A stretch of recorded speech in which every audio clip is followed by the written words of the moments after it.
Alright, pag-usapan natin ito, ha? Itong mga ilang araw lang po nakalipas na hindi pagsipot ni Baste sa sabi nga po ay, kanilang boxing match ni Nicolas Torre, 'no?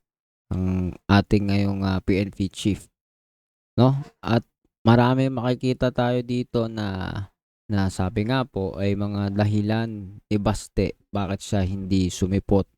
Pero higit na mas titignan po nating lalo ay yung mga bagay na kinakailangan maunawaan ng mga tao sa nangyayari ngayon sa politika, sa estado ng ating gobyerno ngayon, 'no? Pero bago natin umpisahan ito, kung di ka pa naka-subscribe, please hit the subscribe button and notification bell para updated ka palagi sa mga videos natin na parating. Tara, umpisahan na natin 'to.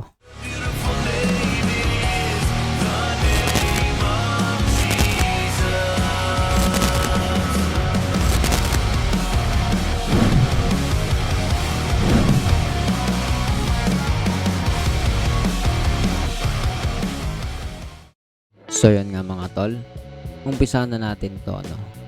Sabi po dito sa balita dito sa Bilyonaryo News Channel, di man sumipot sa boxing match nila ni PNP Chief Nicolas Torre nitong linggo. Game pa rin daw sa suntukan si acting Davao City Mayor Baste Duterte. Pero si Torre, di na raw magpapabudol ulit. So, ito po yung balita patungkol dito. Si Torre versus sa Baste match, boxing match nila, no? Tignan po natin bago tayo magbigay ng opinion, panoorin natin kung ano yung mga nakapaloob sa balita po na to. Sa boxing match nila ni PNP Chief Nicolas Torre nitong linggo, game pa rin daw sa suntukan si acting Davao City Mayor Baste Duterte. Pero si Torre hindi na raw papabudol ulit. Narito ang agenda report ni Francis Polve. Nag-post ng fake news alert sa kanyang Facebook account si PNP Chief Nicolas Torre para linawin ang shared post ni General Pilmor Escobal na nagtatanong umano kung totoong mandatory ang boxing match for a cause na ginanap sa Rizal Memorial Coliseum nitong linggo ng umaga. Totoo rin daw ba na mandatory ang mag-donate? Sagot ni Torre, hindi nila inobliga na dumalo ang mga pulis. Katunayan, kinulang pa ang ibinentang ticket sa venue. At umabot sa halos 20 million pesos ang ticket sales. Bukod pa sa food at non-food items na kanilang ipinamahagi sa mga nasalanta ng bagyo at habagat sa Tondo, Maynila. Nagkakontrobersya rin sa benepisyaryo ng tulong. Sa post ni Ramon Tulfo, tila talo rin daw sa boxing ang Red Cross dahil naunahan daw sila ng DSWD na kumubra sa ayuda. Binigyan na namin sa DSWD, sa National Red Cross at Quezon City Red Cross. Mamaya ay pupunta kami sa Paseco, magdadala kami ng konting ayuda rin. Part ng ayuda ay dadalhin namin sa kanila. Win by default na si Torre. Bugbog sarado naman si acting Davao City Mayor Baste Duterte sa dami ng negatibong komento sa social media sa hindi niya pagsipot sa laban. So sa part po na to, pasok po tayo. Talaga naman, no, kung titignan po natin, hindi po professional na lalabas ito pong pamamaraan ng galawan po ni Baste, no? Kumbaga ito po ay out of tawag dito, role na ng kanyang trabaho sa gobyerno.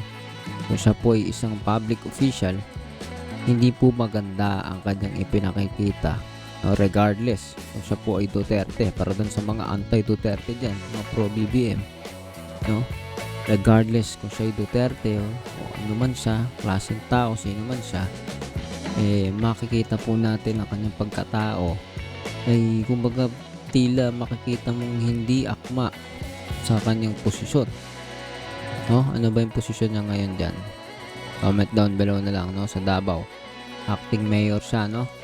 So yun nga, kumbaga parang baro-balan, no? Harabas kanyang mga pamamaraan, away, parang pambata. Pero gayon pa man, kahit na ganun nga siya, pinagbigyan siya, kumbaga sinakyan siya ni Torre, ang kasalukuyan na PNP Chief Nicolas Torre. At nung nakaraan din ko nga po ay inabangan po ito ng mga tao. Marami ang pumunta. Kumbaga parang hindi ini-expect na ganun. Parang kinulang pa daw yung ticket.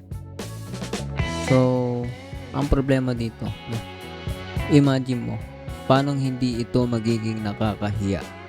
Kasi bukod sa pangbata na nga yung ganong bagay, suntukan, very very unprofessional and not necessary, kundi talagang walang kabuluhan talaga, hindi naman nawala ng kabuluhan tong nangyari kasi pinakita dito na matamat, di naman din maganda yung patulan yung ganito, pero siguro psychologically gustong ipakita ni PNP Chief na itong si Baste ay puro salita.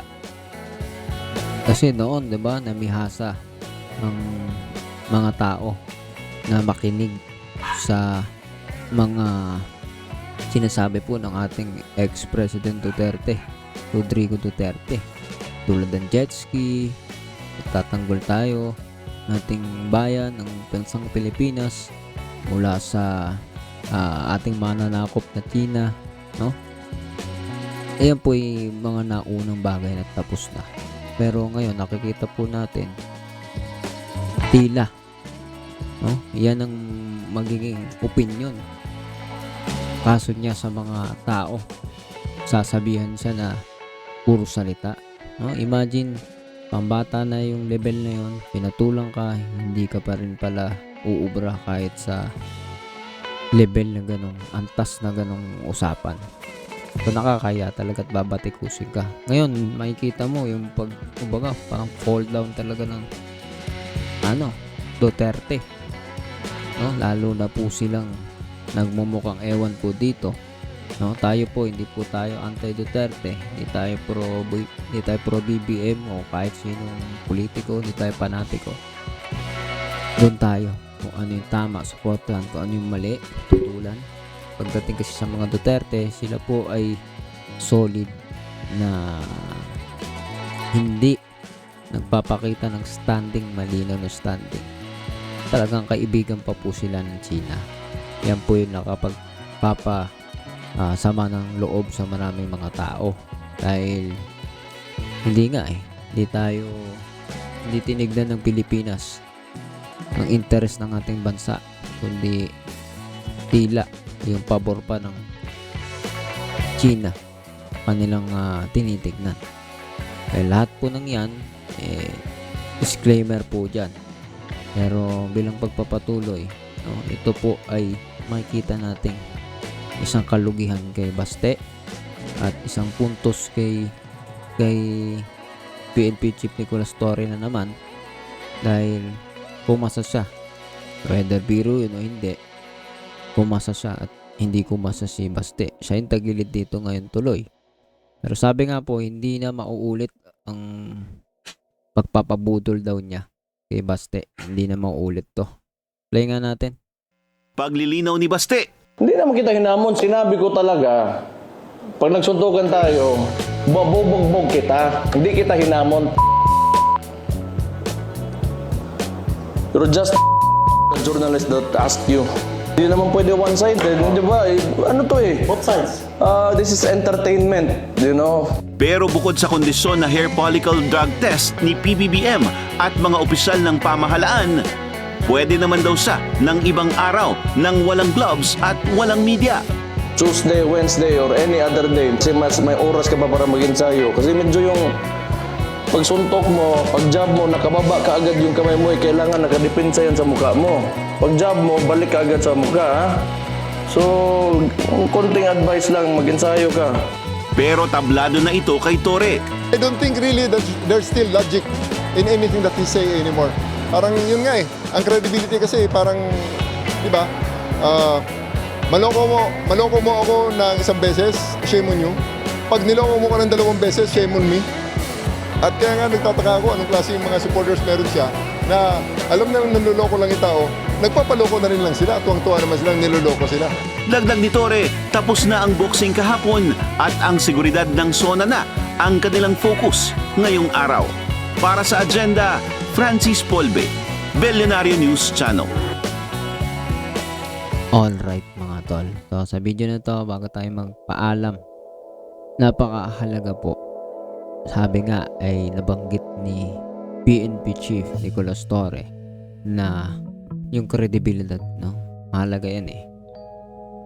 Credibility ng iyong mga pananalita. Mahirap po yan. Di yan nabibili.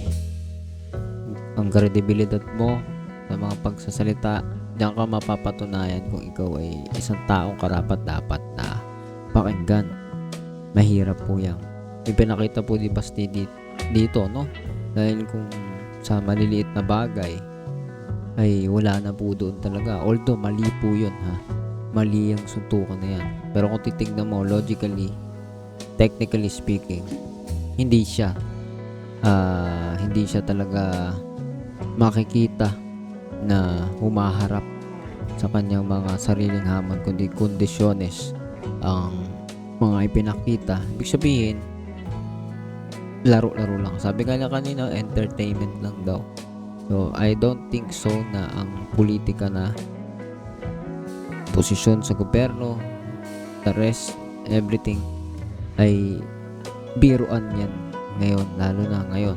So, crucial moment tayo ng ating seguridad ng bansa, no? International commitment ng ating gobyerno sa mga kaalyado nito, usapin ng WPS, sa tila nagiging kalaban po natin ng China. Parang mananakop na ito talaga yan po ang mga bagay na yan, hindi po yan biro. At kung ginagawa lang entertainment po itong gobyerno natin, ang mga public officials, ay hindi po yan nakakatuwa dahil sila po nariyan para magseryoso, magtrabaho, hindi maglaro. Ikaw, ano masasabi mo dito? Naniniwala ka ba na bumubulusok na talaga ngayon ang tawag dito, ang mga Duterte, ang